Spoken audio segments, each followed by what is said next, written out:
വയനാട്ടിലെ വിവാദമായ Alathur coffee estate ഏറ്റെടുക്കുവാൻ സർക്കാർ നടപടികൾ ആരംഭിച്ചു. British വംശജൻ Edwin Jewett വാനിങ്ങിന്റെ ഉടമസ്ഥതയിലുണ്ടായിരുന്ന estate Bengaluru സ്വദേശി മൈക്കിൾ ഈശ്വറിന് ഇഷ്ടദാനപ്രകാരം പതിച്ചു നൽകാൻ കൂട്ടുനിന്ന ഉദ്യോഗസ്ഥർക്കെതിരെ അന്വേഷണം നടത്തും. മൈക്കിൾ ഈശ്വർ ജുവറ്റ് വാനിങ്ങിന്റെ ദത്തുപുത്രനല്ലെന്ന് തെളിവ് സഹിതം പുറത്തുവിട്ട സൂര്യ വാർത്തകളെ തുടർന്നാണ് സർക്കാർ നടപടി. സൂര്യ ന്യൂസ് ഇംപാക്ട്. കഴിഞ്ഞ മാർച്ച് മാസം 12-ാം തീയതി ദുരൂഹ സാഹചര്യത്തിൽ മൈസൂരിൽ വെച്ച് മരണപ്പെട്ട ബ്രിട്ടീഷ് പൗരൻ ജുവർട്ട് വാനിങ്ങിന്റെ വയനാട്ടിലെ കാട്ടുകുളത്തെ 246 ഏക്കർ എസ്റ്റേറ്റാണ് 2006 ഫെബ്രുവരി 1 ഇഷ്ടദാനപ്രകാരം മൈക്കിൾ ഈശ്വർ കൈവശപ്പെടുത്തിയത്. മരണപ്പെടുന്നതിന്റെ തലേദിവസം മൈസൂരിലെ നസർബാദ് പോലീസ് സ്റ്റേഷനിൽ വാനിങ്ങൻ ഈശ്വറിനെതിരെ നൽകിയ പരാതിയാണ് എസ്റ്റേറ്റ് കൈമാറ്റത്തിന്റെ ദുരൂഹത മറന്നേക്കി സത്യത്തിന് വഴിമാറിയത്.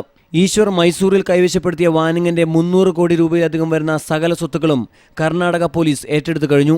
ഈശ്വർ ദത്തുപുത്രനല്ല എന്ന് വ്യക്തമായ സാഹചര്യത്തിൽ ആലത്തൂർ എസ്റ്റേറ്റ് ഏറ്റെടുക്കുവാനുള്ള നടപടികൾ ആരംഭിച്ചതായി ആലത്തൂർ എസ്റ്റേറ്റ് ഉൾപ്പെടുന്ന വടക്കേ വയനാട് മണ്ഡലത്തിലെ MLAയും മന്ത്രിയുമായ PK ജയലക്ഷ്മി പറഞ്ഞു. കഴിഞ്ഞ കുറച്ച് ദിവസങ്ങളിലായി മാധ്യമങ്ങളിലൂടെ ഈ ആലത്തൂർ എസ്റ്റേറ്റിനെ സംബന്ധിച്ചുള്ള വാർത്തകൾ വന്നിരുന്നു.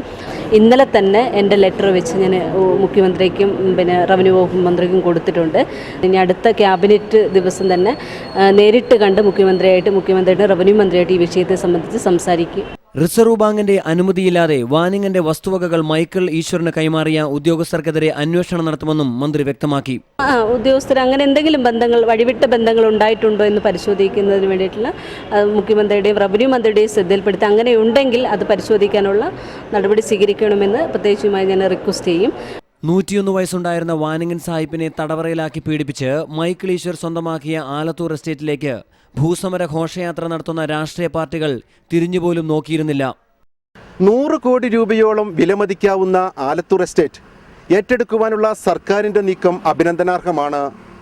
എസ്റ്റേറ്റ് കൈമാറ്റത്തിന് പിന്നിലെ തട്ടിപ്പുകളുടെ ഞെട്ടിക്കുന്ന വിവരങ്ങൾ പുറത്തു കൊണ്ടുവരുന്നതിൽ ഞങ്ങളെ സഹായിച്ച കാട്ടിക്കുളം നിവാസികളുടെ സന്തോഷത്തിൽ സൂര്യ വാർത്താ വിഭാഗവും അഭിമാനപൂർവ്വം പങ്കുചേരുന്നു.